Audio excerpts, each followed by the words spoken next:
Rosas, visto por sus contemporáneos, de José Luis Usaniche. Capítulo 1. El comandante de milicias. Si hemos de atender cronológicamente a las primeras referencias que sobre don Juan Manuel de Rosas han llegado hasta nosotros y fueron escritas por contemporáneos suyos que estuvieron a su lado y escucharon su voz en diversos lances de su vida pública o en circunstancias de su vida privada. Habrá que acudir a las memorias del general Gregorio Arauz de la Madrid, que conoció a Rosas en 1820, año de su iniciación en la vida política argentina. Era entonces Rosas, como lo fue después, estanciero y comandante general de milicias de la provincia de Buenos Aires, y como se había producido un conflicto con Santa Fe, el gobernador interino, Manuel Dorrego, que estaba para salir a campaña, lo nombró comandante del primer regimiento, División del Sur. El regimiento de Rosas, los Colorados del Monte, por el color de su uniforme, era muy de notar por su organización y disciplina. La campaña contra el gobierno enemigo duró 2 meses, desde agosto a septiembre, y en su primera fase resultó favorable a Dorrego, que invadió Santa Fe, pero obligado a retroceder por una inesperada reacción contraria. Sufrió tremendo desastre en la batalla de Gamonal. Rosas, Martín Rodríguez, La Madrid y otros habían vuelto a Buenos Aires antes de terminar la campaña, y no es superfluo decir que Dorrego, gobernador interino vencido en el Gamonal, se vio desplazado por Martín Rodríguez. Según la legislatura, hubo de elegir el gobernador efectivo de la provincia. Las noticias de La Madrid, que escribió en Memorias mucho después, en los postreros años de la dictadura de Rosas, no son desfavorables para su compañero de armas del año 20.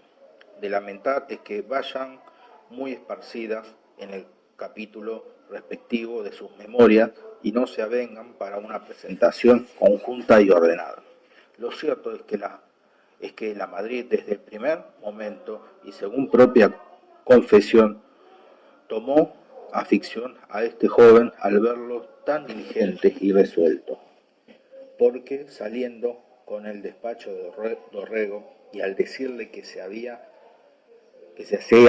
menester un vaquiano, no necesita usted de vaquiano, le contestó Rosas, yo que me basto para conducirlo y soy mejor que cuantos puedan darle. Lo llamó La Madrid el patriota y activo Juan Manuel de Rosas. En él confió desde que empezaron a organizar las fuerzas para la marcha y cuenta que, llegados a una estancia donde le dijo el práctico y diligente Rosas que podían parar ya sin riesgo, dispuso que se aprestara la carne necesaria y nos pasamos tomando mate.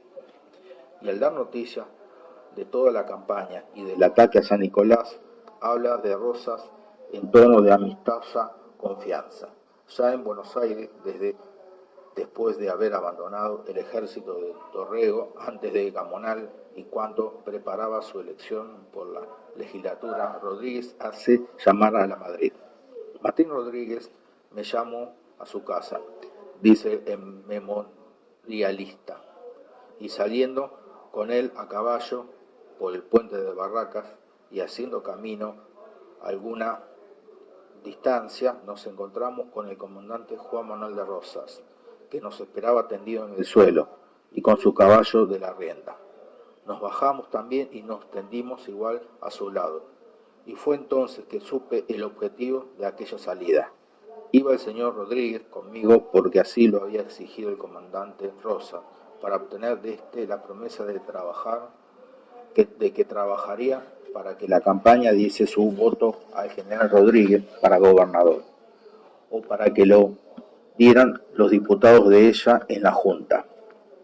San Martín Rodríguez en el poder, elegido por la legislatura como consecuencia de la derrota de Dorrego, algunos partidarios del vencido en el Gamonal e integrantes de otras fracciones políticas levantáronse en armas contra el nuevo gobernador, tomaron la legislatura y ocuparon militarmente casi toda la ciudad. Rodríguez parecía perdido, cuando apareció Rosas con sus colorados del monte y más de 1000 hombres, perfectamente montados, equipados y sostenidos a su costa. Entró en la ciudad y desalojó de sus cantones a todos los revolucionarios. Esta acción militar de Rosas fue muy aplaudida, no solo por sus contemporáneos, sino que lo ha sido años después por todos los cronistas de aquellos sucesos. Miguel Sañartú, agente chileno en Buenos Aires desde años atrás, escribió al doctor Tomás Godoy Cruz en 1820, con hipérbole desmesurada. El denuedo, bizarría y coraje del batallón de Rosas harían honor a las tropas mismas de Napoleón. Menester es no olvidar que si Rodríguez debió a Rosas el gobierno, ministro de Rodríguez fue don Bernardino Rivadavia, autor de tantas y tan mentadas reformas en el orden provincial de 1821 a 1824. Disgustados, al parecer, Rosas con Rodríguez porque no quiso atender a la solución inmediata de sus serios problemas rurales y prefirió concentrar en la ciudad toda su atención de gobernante. Pidió su separación absoluta del servicio y volvió a sus estancias. No se iba a acompañar antes a Rodríguez en su expedición contra los indios del sur, hasta la Sierra de la Ventana. El general Lamadrid incluye en sus memorias una semblanza de Rosas que ha de comprender a este momento de su vida, por cuanto alude a sucesos de la referida expedición. Como hay en la semblanza toques de viva realidad, no pocos detalles sugestivos, la transcribimos como la primera en el tiempo de las muchas que habrán de justificar el título de este libro. En el año 20, desde sus primeros años, ya Rosas empezó a desplegar su carácter dominado y perseverante en sus mismos establecimientos de campo, pero cuyo gobierno del hipócrita, capaz del respeto a la propiedad y elevándolo al más alto extremo, era tan rígido en el cumplimiento de sus mandatos que tenía arreglado por punto general en todos sus establecimientos de campo que sus órdenes debían ser irrevocablemente cumplidas aún contra él mismo, si las quebrantaba.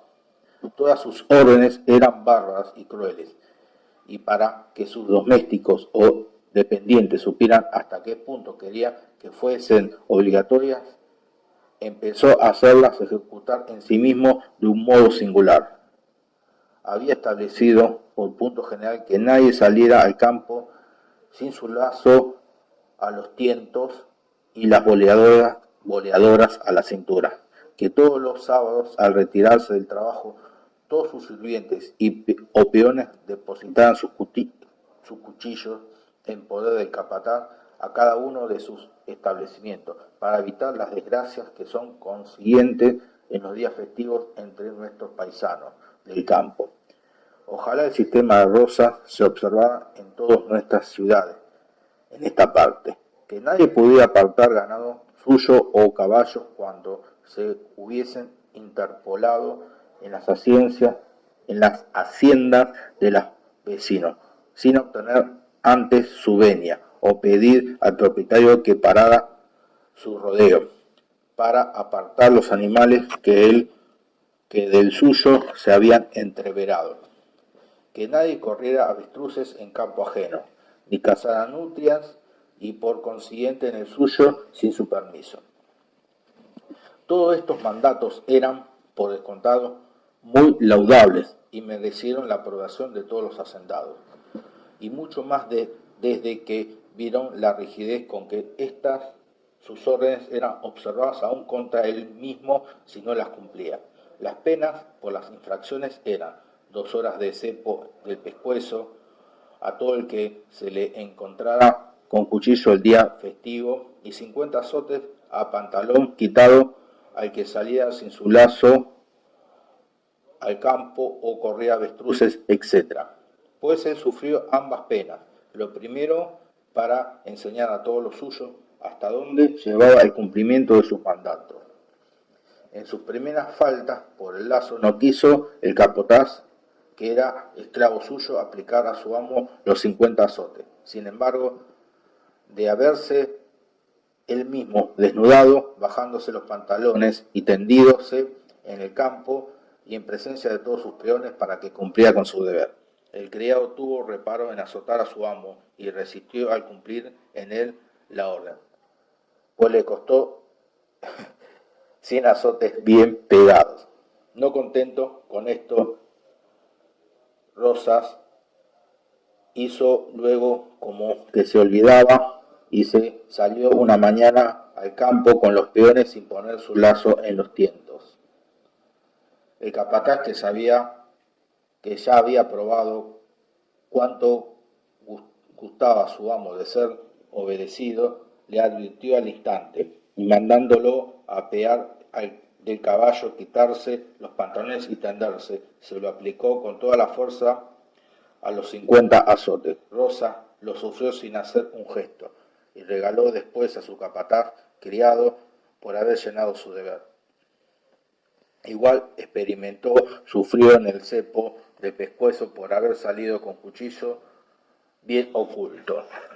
No se crea que esto es supuesto, me lo aseguraron sus mismos dependientes, ponderándome el orden que se observaba en todos sus establecimientos de campo, pues a pesar de todo este rigor con que se hacía obedecer, era él el hacendado que más peones tenía, porque les pagaba bien y tenía con ellos en los ratos de ocio sus jugarretas torpes y groseras con que los divertía y apadrinaba. Además, a todos los facinerosos que ganaban sus estancias y nadie los sacaba de ellas.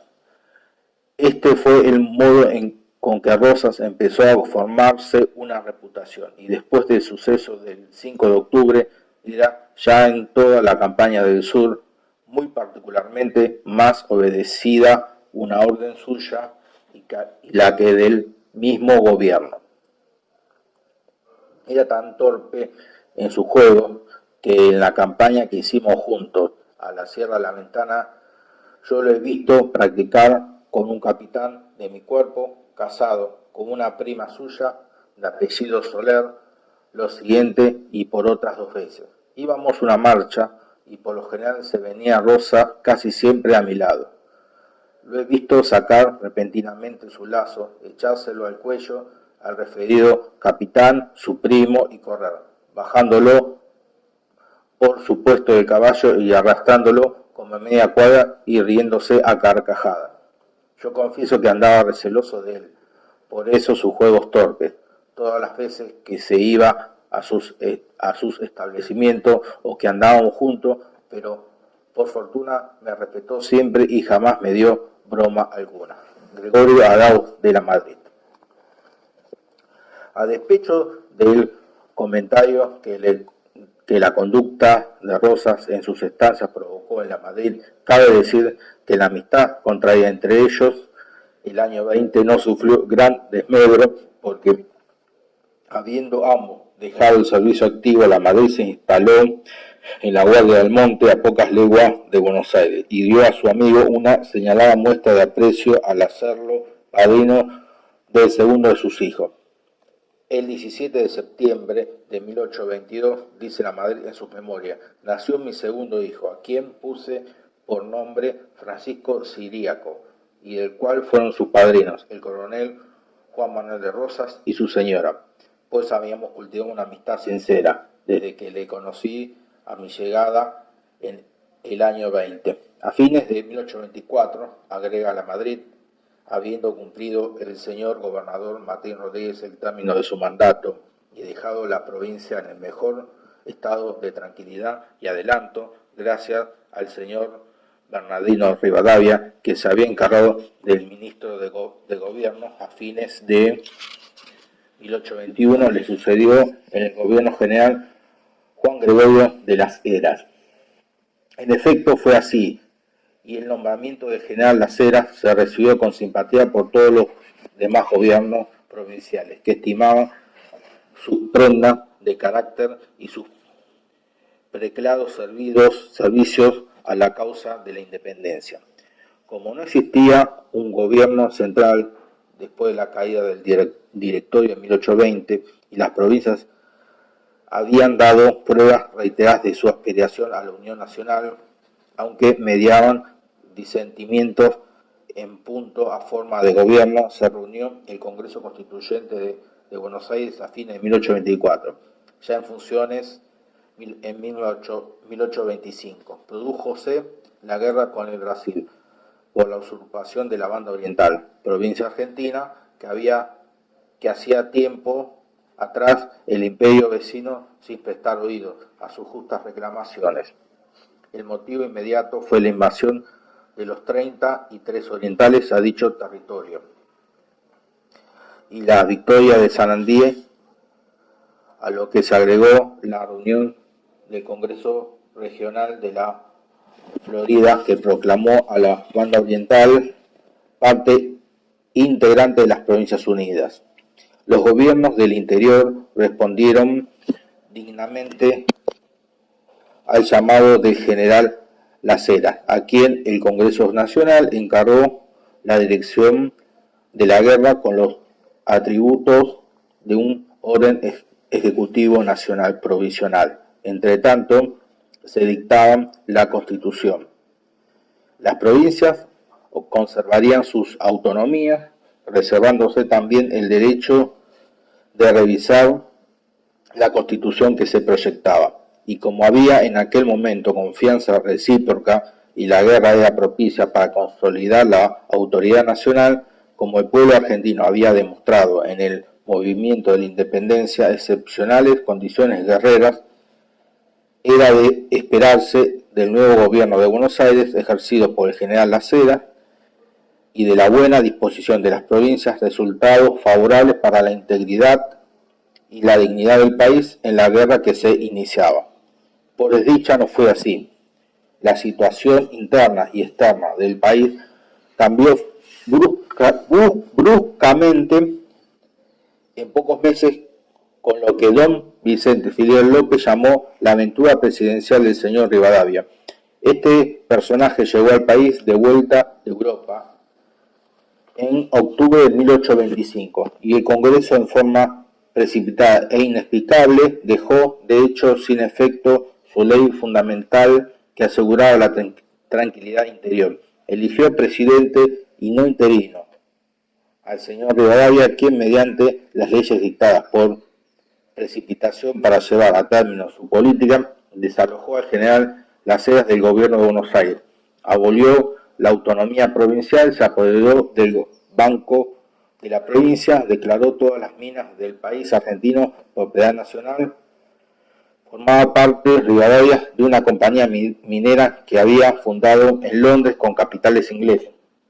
Y como fin y remate de la aventura fue sancionada la Constitución unitaria contra la voluntad expresa de las provincias.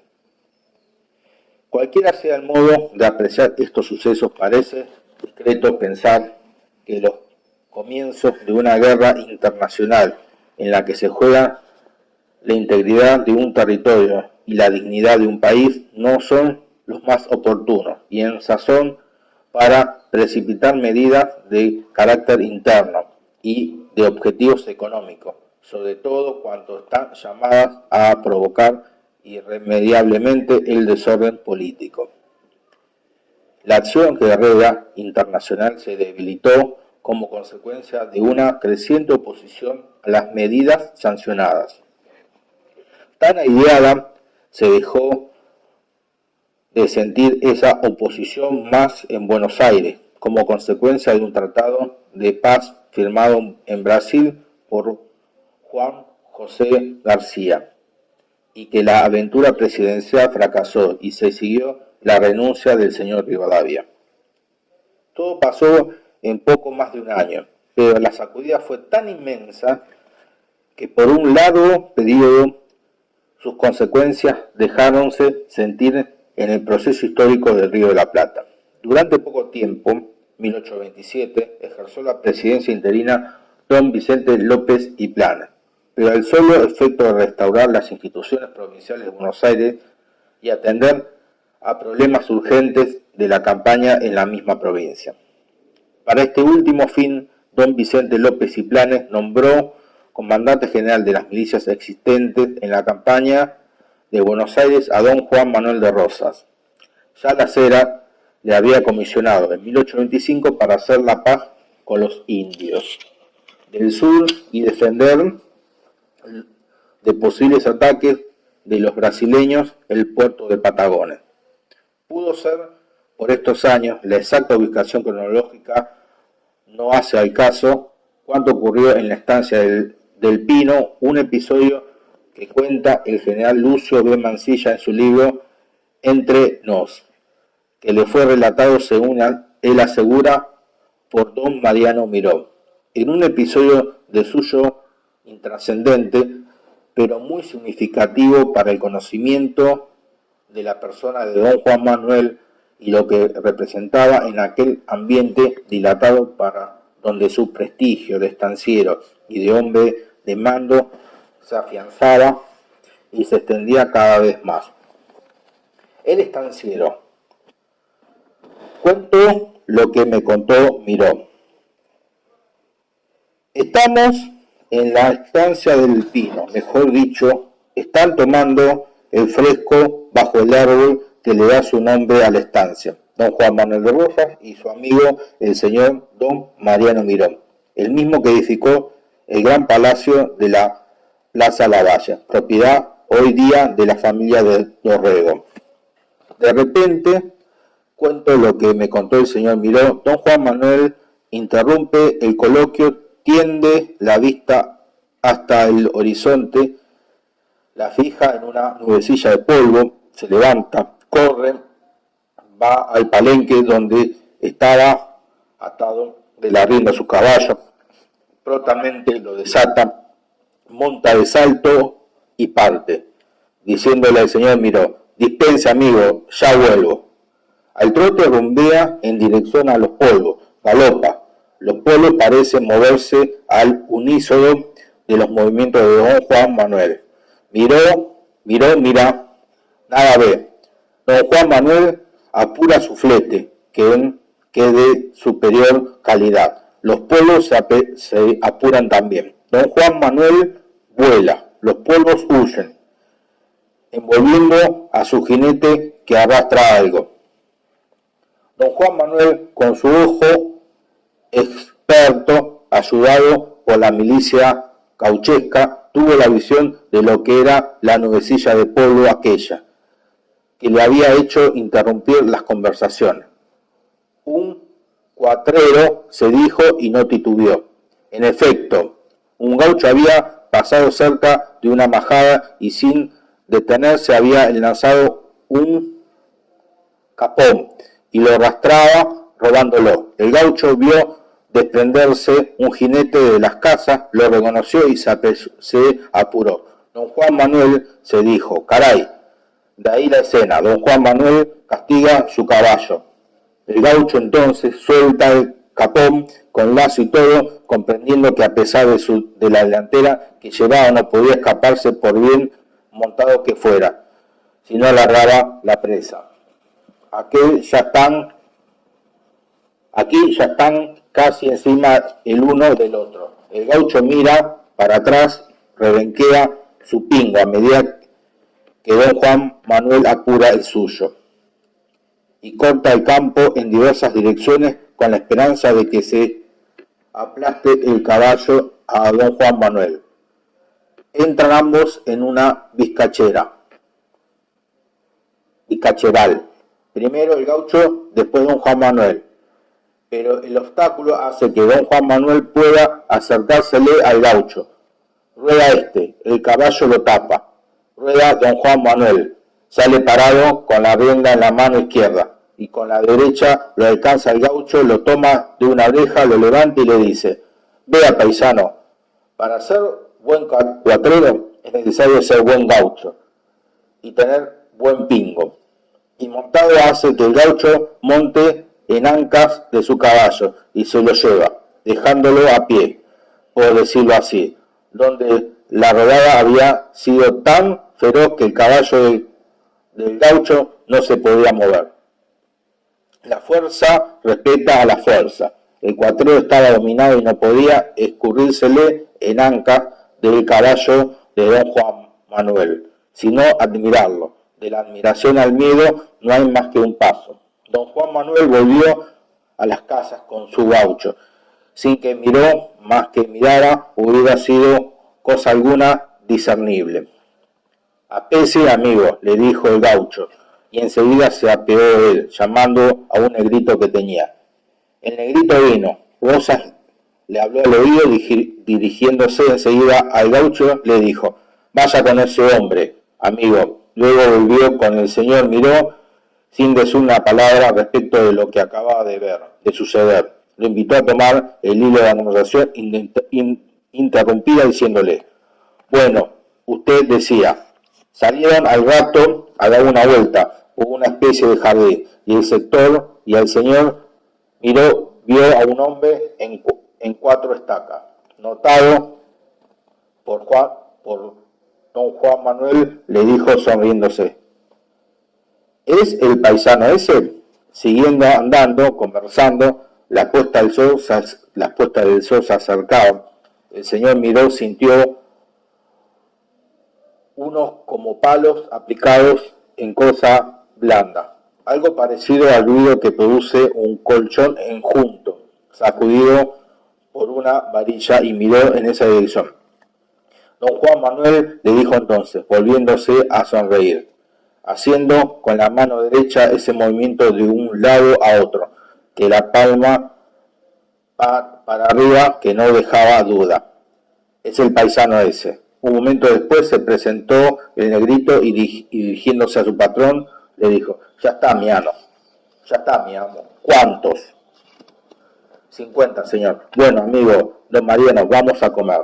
El sol se perdía en el horizonte, iluminado por un resplandor rojizo, y había sido menester ser casi adivino para sospechar que aquel hombre que se hacía justicia por su propia mano sería en un porvenir no muy lejano señor de vidas, fama y hacienda, en la que esa obra de predominio serían sus principales instrumentos, algunos de los mismos azotados por él. Don Juan Manuel le habló al oído otra vez al negrito, que partió y tras de él muy lentamente, haciendo algunos rodeos a ambos huéspedes. Llegan a las casas y entran en la pieza que servía de comedor. Ya era oscuro. En el centro había una mesita con mantel limpio de lienzo y 3 cubiertos. Todo bien pulido. El señor miró, pensó: ¿quién será el otro? No preguntó nada. Se sentado, y cuando don Juan Manuel empezaba a servir el caldo de una sopera de hoja de lata, le dijo al negrito que había vuelto ya. Tráigalo, amigo. Miró, no entendió. A los pocos instantes entraba todo entumido el gaucho de la rodada. Siéntese, paisano, le dijo don Juan Manuel, endilgándole la otra silla. El gaucho hizo uno de esos movimientos que revelan cortedad, pero don Juan Manuel lo ayudó a salir del paso, repitiéndole: siéntese, no más, paisano, siéntese y coma. El gaucho obedeció, y entre bocado y bocado hablaban así: ¿cómo se llama? Fulano de tal. Y dígame, ¿es casado o soltero? ¿O tiene hembra? No, señor, dijo sonriéndose el guaso, sí, soy casado. Vea, hombre, ¿y dónde tiene? Vea, hombre, ¿y tiene muchos hijos? 5, señor. ¿Y qué tal la moza de su mujer? A mí me parece muy regular, señor. ¿Y usted es pobre? Señor, los pobres somos pobres siempre. ¿Y en qué trabaja? En lo que cae, señor. Pero entonces de cuatrero no. El gaucho se puso todo colorado y contestó: ah, señor, cuando uno tiene mucha familia suele andar medio apurado. Dígame, amigo, ¿no quiere que seamos compadres? ¿No estaba preñada su mujer? El gaucho no contestó. Don Juan Manuel prosiguió: vea, paisano, yo quiero ser padrino del primer hijo que tenga su mujer y le voy a dar unas vacas y unas ovejas, y una manada y una tropilla, y un lugar por ahí en mi campo. Y usted va a hacer un rancho y vamos a ser socios a medias. ¿Qué le parece? Como usted diga, señor. Y don Juan Manuel, dirigiéndose al señor, miró, le dijo, y bueno, amigo, don Mariano, usted es testigo del trato, ¿eh? Y bueno, dirigiéndose al gaucho agregó, pero aquí hay que andar derecho, ¿no? Sí, señor. La comida tocaba a su término. Don Juan Manuel, dirigiéndose al negrito y mirándolo al gaucho, prosiguió. Vaya, amigo, a descansar. Que se acomode ese hombre en la barraca y si está muy lastimado que le pongan salmuera. Mañana hablaremos, pero muy tempranito. Vaya y vea si capea ese matungo para que no pierda sus pilchas y degüéllelo, que eso no sirve sino para el cuero. Y está que lo bien. Así que estuvo usted por sonso y mal gaucho. Y el paisano salió. Y don Mariano miró, encontraba aquella escena del terruño propia de los fueros de un señor feudal de horca y cuchillo, muy natural, muy argentina, muy americana. Nada vio. Un párrafo más y concluyo. El cuatrero fue compadre de don Juan Manuel, su socio, su amigo, su servidor devoto, un feudal en regla. Llegó a ser rico y jefe de graduación. Lucio B. Mansilla.